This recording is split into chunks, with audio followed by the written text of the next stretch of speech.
This is tutorial for boundary layer number 9. A timber is pulled by a boat along the river with force 200 Newton as shown in figure Q2 here. Only half of the timber above the water. Determine the drag force due to front surface of the timber. Take this information in your calculation. So here first we need to understand the uh, situation of the problem. So we have a timber here.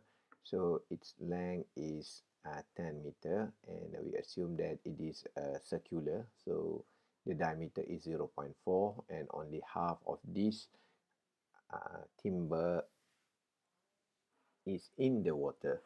So this boat moves with 2 meter per second, and it needs to use 200 Newton force to pull the timber. And then at the same time, the river flows at 1 meter per second here. So mean we have two types of velocity. One is the velocity of the boat, mean the velocity of the timber, and the velocity of the water of the river here. And then it clearly shows that this is the front surface of the timber. So here, first we need to understand that if we have two situation, two velocity here, we must calculate this one by using the idea of relative velocity. And our calculation previously, it's totally uh, depends on the idea of the flow is flowing by certain velocity, but the object here is fixed. In this situation, the object moves with 2 meter per second, and the fluid move at 1 meter per second at different direction. So we need to change into by using the idea of relative velocity. So means if we assume that the timber here is static, not moving, so the fluid here must flow at 3 meter per second. So I hope you understand how to use the idea of relative velocity. Then we have front surface here. So again, please refer to our previous notes. So for this situation, we found that the front surface here will give drag force, and the surface here will give skin friction. So means the total 200 Newton here is actually the summation of drag force due to the front surface here and due to the friction surface here.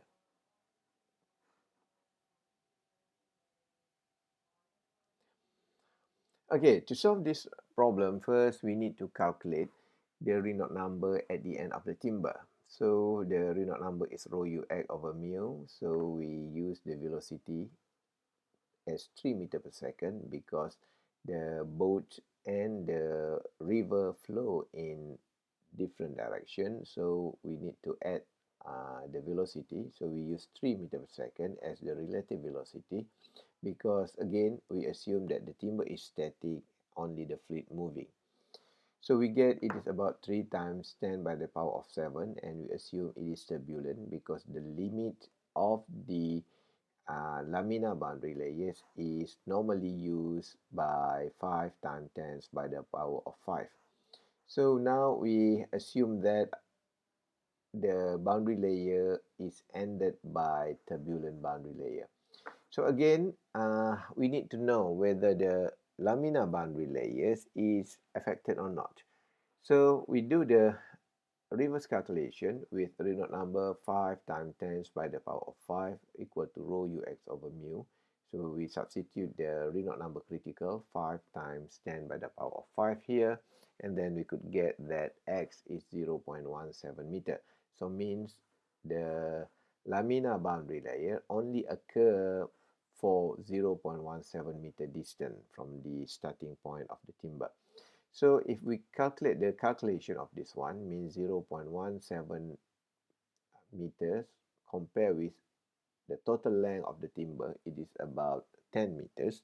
So we could say that the laminar boundary layers is less than 10%, and we could say that because the percentage is quite small, so we could ignore the boundary the laminar boundary layer.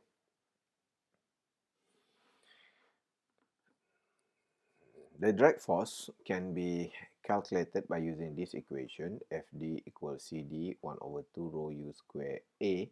Here, because we know that the Reynolds number at the end of the timber is turbulent, so we use the drag coefficient for turbulent, which is 0.072, Reynolds number 1 over 5, and this value is given in the question.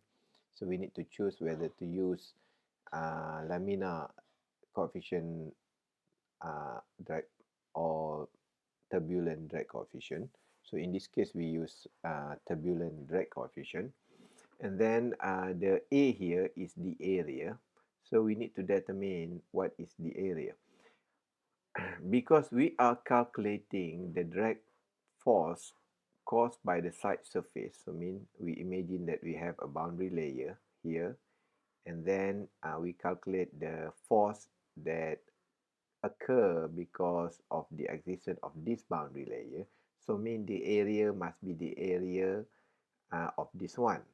So this area can be calculated by 1 over 2, 2 pi r times L. So 2 pi r is the parameter of this timber. So we only use 1 over 2 because only half of this timber is in the water. So we take it as half, and then the L is the 10 meter, the length of the timber. If we calculate, it is 6.286 meter square.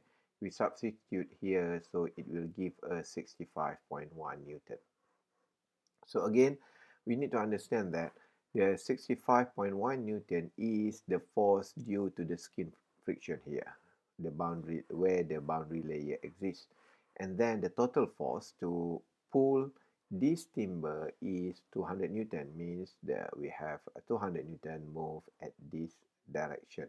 So from this diagram, we could say that the total pulling force is equal the force at side surface and force at front surface. So we know that the force at side surface is 65.1 Newton. So we could calculate the x, the force at front surface as 134.9 Newton. So please bear in mind that actually at the top here, the fluid is air. So air also air also create boundary layers, and boundary layers created by the existence of air also will give us force. But in this situation, the density of air is relatively low compared to the density of fluid here. So we could ignore the existence of air. We could say that the force due to the skin friction caused by the existence of air here can be neglected.